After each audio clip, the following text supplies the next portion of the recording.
What's up les gars, c'est votre Blacky back to the new video news. Aujourd'hui on va parler de deux rappeurs, on va parler de Juice WRLD, on va parler de NBA Youngboy. Concernant Juice WRLD, vous savez que le FBI a retrouvé plus de 30 kilos de marijuana et une bouteille de codéine. Bon, encore la bouteille de codéine ça va, mais les 30 kilos, ça franchement ça passe pas du tout. Cette grosse quantité, seulement pour eux, on pouvait pas dire que c'était des simples consommateurs. Du coup le FBI pensait qu'il y avait un trafic de drogue parmi eux. Bien évidemment, aucun des passagers qui étaient dans le jet s'est déclaré propriétaire de ces sacs de marijuana. Du coup, le FBI, ils ont fait quoi? Ils ont pris les empreintes sur une valise, mais le FBI a communiqué qu'il ne s'agirait pas d'un trafic de drogue. L'entourage de Juice WRLD ne sera pas accusé de trafic de drogue. Et maintenant, vous n'êtes pas prêts pour la deuxième news concernant Juice WRLD. Il y a une source proche qui affirme que Juice WRLD aurait produit environ de 2000 musiques avant sa mort.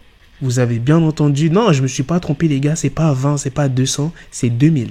Vous imaginez le nombre d'albums qu'il faudra sortir pour sortir toutes ces musiques? C'est un truc de ouf. Juice WRLD, il était grave productif. Pour les fans de Juice WRLD qui seraient tristes parce qu'il y aurait plus de musique de lui, ah là vous allez être servis hein. Là ça sera pas du tout comme X les gars, il y aura 2 fois plus de musique, wesh 2000. Bref, on va passer à la dernière news concernant le rappeur NBA Youngboy. NBA Youngboy est enfin libre de sa probation, il pourra enfin quitter sa ville Bâton Rouge. Je le rappelle, il a plaidé coupable pour un drive-by qui a causé la mort d'un homme en 2016. Après avoir purgé 4 ans de probation, NBA Youngboy porter un bracelet électronique. Et aussi, est-ce que vous vous rappelez de la fusillade qui a eu lieu à Miami? Même c'était devant un hôtel qui s'appelait Trump. Même sa copine avait été touchée. Et ben il a été placé en prison pour avoir refusé de coopérer et de donner des informations sur ce qui s'était passé sur cette fusillade à Miami. Donc vu que NBA Youngboy a suivi toutes les règles qui étaient imposées par le juge, on l'a laissé repartir. Et son avocat a déclaré que NBA Youngboy prévoyait de quitter Bâton Rouge, sa ville natale, pour peut-être s'installer à Los Angeles afin de poursuivre sa carrière. Et aussi une autre petite news concernant NBA Youngboy, il sera très bientôt papa d'une fille. Il est à peu près à son 5e ou 6e enfant. Je sais pas s'il fait la compétition avec Jeff Keef, celui qui aura le plus d'enfants, mais